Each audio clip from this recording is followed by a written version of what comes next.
పల్నాడు జిల్లా వైసీపీలో కూడా విభేదాలు బొక్కుమన్న ఎమ్మెల్యే కాసు మహేష్ రెడ్డి ప్రభుత్వ విప్ ఎమ్మెల్సీ జంగా కృష్ణమూర్తి మధ్య సీటు వివాదం చోటు చేసుకుంది.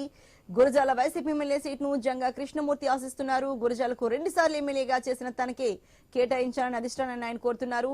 దాచేపల్లిలో వైసీపీ కార్యకర్తల ఆత్మీయ సమావేశం ఏర్పాటు చేసిన జంగా అధిష్టానం నుంచి పిలుపు రావడంతో సమావేశం క్యాన్సిల్ చేసి తాడేపల్లి బయలుదేరారు.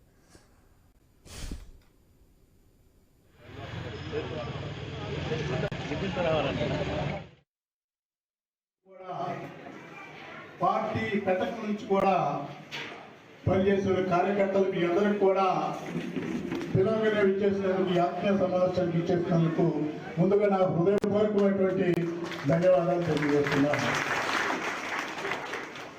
ఎందుకంటే ఒక విషయం చెప్పాల్సిన అవసరం ఉంది. వైఎస్ఆర్ కాంగ్రెస్ పార్టీని అధికారంలోకి తీసుకురావడం కోసం మనందరం కూడా ఎంతో కష్టపడ్డారు. మొట్టమొదటి నుంచి కూడా పార్టీ పెద్దల నుంచి కూడా. పల్నాడు జిల్లా వైసీపీలో కూడా విభేదాలు బగ్గుమన్నాయి. ఎమ్మెల్యే కాసు మహేష్ రెడ్డి ప్రభుత్వ విప్ ఎమ్మెల్సీ జంగా కృష్ణమూర్తి మధ్య సీటు వివాదం చోటు చేసుకుంది. గురజాల వైసీపీ ఎమ్మెల్యే సీటును జంగా కృష్ణమూర్తి ఆశిస్తున్నారు. గురజాలకు 2 సార్లు ఎమ్మెల్యేగా చేసిన తనకే కేటాయించాలని అధిష్టానాన్ని కోరుతున్నారు. దాచేపల్లిలో వైసీపీ కార్యకర్తల ఆత్మీయ సమావేశం ఏర్పాటు చేసిన జంగా అధిష్టానం నుంచి పిలుపు రావడంతో సమావేశం క్యాన్సిల్ చేసి తాడేపల్లి బయలుదేరారు. మరి ఈ దేశకు సంబంధించి మరింత తాజా సమాచారాన్ని మా ప్రతినిధి సాంబశివరావు లైవ్ లో అందిస్తారు.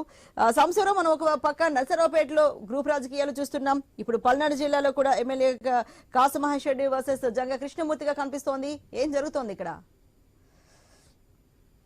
పల్నాడులో వైసీపీ పరిస్థితి ఏ విధంగా ఉందంటే గజిబిజి గందరగోళంగానే మారిందని చెప్పుకోవాలి. ఎందుకంటే ఒక పక్క నరసరావుపేట ఇష్యూ మరొక ముందే, మరో పక్క ఇప్పుడు గురజాల్లో కూడా అదే పరిస్థితి నెలకొంది. గురజాల్లో మాత్రం అక్కడ ఇప్పుడు ప్రస్తుతం జంగా కృష్ణమూర్తి ఎమ్మెల్సీగా ఉన్నారు. ప్రస్తుతం అక్కడ గురజాల ఎమ్మెల్యేగా కాసు మహేష్ రెడ్డి ఉన్నారు. వీళ్ళిద్దరి మధ్య కూడా వర్గపోరు కొనసాగుతా ఉంది. గత కొద్ది రోజులుగా కూడా వీళ్ళిద్దరి మధ్య వర్గపోరు కొనసాగుతానే ఉంది. ఎన్నిసార్లు కూడా అధిష్టానం చెప్పినా కూడా అక్కడ ఆ తీరు మారని పరిస్థితి. అయితే ప్రస్తుతం ఎమ్మెల్యే కాసు మహేష్ రెడ్డికి అక్కడ మళ్ళీ టికెట్ ఇస్తారని చెప్పేసి కూడా ప్రచారం సాగుతున్నటువంటి నేపథ్యంలో ఆ స్వయాన జంగా కృష్ణమూర్తి ఒక సమావేశంలో నేనే రాబోయే ఎన్నికల్లో పోటీ చేస్తున్నానని చెప్పేసి అతను బహిరంగంగానే ప్రకటించారు. ఒక పక్క అధిష్టానం నుంచి ఎటువంటి ఆదేశాలు లేకుండానే బహిరంగంగా ప్రకటించడమే కాకుండా కాసు మహేష్ రెడ్డిపై కూడా తీవ్ర వ్యాఖ్యలు చేశారు. ఇక్కడ నుంచి ఎక్కడి నుంచో వచ్చి ఇక్కడ ఆ పార్టీకి పనిచేస్తా ఉన్నారు. ఆయన ఎప్పుడు అమావాస పుణ్యానికి ఒకసారి వచ్చిపోతారు. ఇక్కడ ఎప్పటి నుంచో పార్టీ కోసం కష్టపడి పనిచేశాను. జెండా లేని టైంలో కూడా నేను జెండా పట్టుకొని జెండా మోసాను.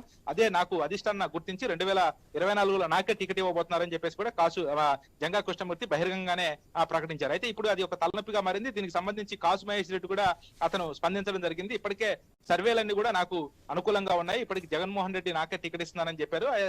నేను అక్కడి నుంచే పోటీ చేస్తా ఉన్నాను. కొంతమందికి అసంతృప్తి ఉంటే ఉండొచ్చు అని చెప్పి కూడా చెప్పడం జరిగింది. అయితే ఇప్పుడు జంగా కృష్ణమూర్తి పూర్తిగా 2024 ఎన్నికల్లో పోటీ చేయడానికి నేను సంసిద్ధం అవుతున్న నేపథ్యంలో అక్కడ ఉన్నటువంటి ఒక కార్యకర్తల్లో వైసీపీకి సంబంధించినటువంటి కార్యకర్తలతో కూడా ఒక సమన్వయ కమిటీ ఏర్పాటు చేసి ఒక మీటింగ్ ఏర్పాటు చేశారు. అయితే మీటింగ్ ఏర్పాటు చేసిన మరుక్షణమే సీఎంఓ ఆఫీస్ నుంచి జంగా కృష్ణమూర్తికి ఫోన్ రావడం జరిగింది. అక్కడికి అతను హుటాంగా ఇక్కడ 2 వర్గాల నుంచి కూడా తీవ్రంగా అక్కడ వివాదం కొనసాగుతూనే ఉంది. జంగా కృష్ణమూర్తి మాత్రం నాకు సంబంధించినటువంటి కార్యక్రమాలు కానీ, నాకు సంబంధించినటువంటి నాయకులకు కానీ, ఇక్కడ ప్రభుత్వ కార్యాలయాల్లో కానీ, అక్కడ ఇతర ప్రాంతాల్లో కూడా ఎక్కడ కూడా నాకు కనీసం వాల్యూ లేకుండా చేస్తా ఉన్నారు. అక్కడ అధికారులకు కూడా నాకు సంబంధించినటువంటి వ్యక్తులు ఎవరైనా వస్తే పని చేయకూడదని చెప్పేసి కాసు మహేష్ రెడ్డి చెప్పారని చెప్పి కూడా చెప్తా ఉన్నారు. దానికి సంబంధించి కాసు మహేష్ రెడ్డి ఎప్పుడు కూడా అట్లా వెళ్ళలేదు. మనం పార్టీ కోసం పనిచేయాలి, ఇక్కడ వ్యక్తులు ముఖ్యం కాదు, పార్టీ ముఖ్యం అని చెప్పేసి కూడా కాసు మహేష్ రెడ్డి చెప్తున్నటువంటి పరిస్థితి. ఈ నేపథ్యంలో రెండు వర్గాలకు సంబంధించినటువంటి వ్యవహారం అంతా కూడా మళ్ళీ అధిష్టానానికి తలనొప్పిగా మారింది. ఎందుకంటే ఇప్పటికే జిల్లాలో పలు చోట్ల తీవ్రంగా ఇన్ఛార్జీల మార్పు తర్వాత అక్కడ గందరగోళ పరిస్థితి, వ్యతిరేకతలు ప్రస్తుతం ఉన్న ఎమ్మెల్యేలతోటి తలనొప్పి అనుకుంటే మరోపక్క పల్నాడు ప్రాంతం అంతా కూడా ఇదే పరిస్థితి ఉంది. నరసరావుపేటలో చూసాం, అక్కడ బహిర్గంగా అందరూ కూడా కొట్టుకున్నటువంటి పరిస్థితి ఉంది బహిర్గతంగా.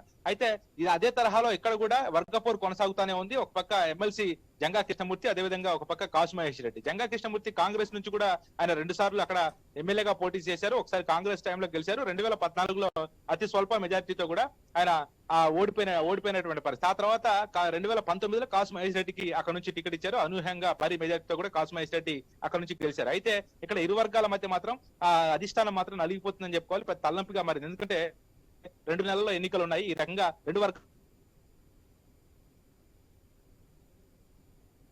పార్టీని బ్యాట్ చేస్తే మాత్రం అక్కడ కార్యకర్తల్లో అయోమయ పరిస్థితి ఉంది. కాబట్టి రానున్న ఎన్నికల్లో పూర్తిగా కూడా అక్కడ తీవ్ర ఇబ్బందులు ఎదుర్కొనే పరిస్థితి ఉంది. కాబట్టి ఇప్పుడే అధిష్టానం మేల్కొని ప్రస్తుతం జంగా కృష్ణమూర్తిని సీఎం ఆఫీస్ కి పిలిచారు. సీఎం తో మరి కొద్దిసేపట్లోనే ఆయన సమావేశం కానున్నారు. సమావేశం అయిన తర్వాత మరి జంగా కృష్ణమూర్తికి ఎటువంటి హామీ ఇస్తారు, మరి ఇద్దరు కలిసి పనిచేస్తారా అనేది కూడా ఇప్పుడు గురజాల నియోజకవర్గంలో అంత సస్పెన్స్ గా మారిన అంశం అని చెప్పుకోవచ్చు. ఎందుకంటే జంగా కృష్ణమూర్తికి అక్కడ టికెట్ కేటాయించకపోయినా కూడా అక్కడ వైసీపీ అధిష్టానం ఎమ్మెల్సీగా ఇచ్చింది. అదేవిధంగా ప్రభుత్వ విప్పుగా కూడా ఇప్పుడు ఆయన కొనసాగుతా ఉన్నారు. అటువంటి నేపథ్యంలో ఇరు కాసు మహేష్ రెడ్డికి జంగా కృష్ణమూర్తికి గత కొద్ది రోజులుగా కూడా అతనికి వర్గ విభేదాలు ఉన్నాయి. అదేవిధంగా జంగా కృష్ణమూర్తి ఎమ్మెల్సీ అయిన తర్వాత ఒక ఆత్మీయ సమావేశం పెట్టుకుంటే అక్కడ కొంతమంది కార్యకర్తలు కూడా అక్కడికి వెళ్ళొద్దని చెప్పేసి కాసు మహేష్ రెడ్డి ఆదేశాలు జారీ చేశారని చెప్పేసి కూడా జంగా కృష్ణమూర్తి చెప్తా ఉన్నారు. అక్కడ నియోజకవర్గంలో పూర్తిగా వాల్యూ లేకుండా పోతుంది. ఎందుకంటే గురజాల నియోజకవర్గంలో పార్టీ కోసం ఎంతో కష్టపడి పనిచేశాం కాబట్టి అక్కడ ఏమాత్రం వాల్యూ ఉండట్లేదు. కాబట్టి ఎక్కడి నుంచో వచ్చిన వాళ్ళు ఇక్కడ కోట్లు ఇక సంపాదించుకుంది చాలు, కోట్లు సంపాదించుకున్నారు, మీరు ఇక ప్రజల కోసం పనిచేయండి అని చెప్పేసి కూడా మొన్న జంగా కృష్ణమూర్తి హాట్ కామెంట్స్ కూడా చేయడం జరిగింది. మరి ఈ వ్యవహారాలు ఒక పక్క నరసరావుపేట, అదేవిధంగా ఈ గురజాల రెండు వ్యవహారాలు కూడా అధిష్టానానికి తలనొప్పిగా మారాయి. మరి కొద్దిసేపట్లోనే జంగా కృష్ణమూర్తిని సీఎం మాట్లాడతారు. మరి ఇక్కడన్నా సద్దుమణిగిచ్చి ప్రశాంతంగా ఎన్నికలకు ముందుకెళ్తారా, మరి కాసు మహేష్ రెడ్డికి ఆయన సహకరించేలాగా చేసుకుంటారా అనేది సీఎం తో ఒక సమావేశమై బయటకు వచ్చినాక మాత్రం తెలిసే అవకాశం కనపడతా ఉంది. Right, thank you very much Sambasivarao.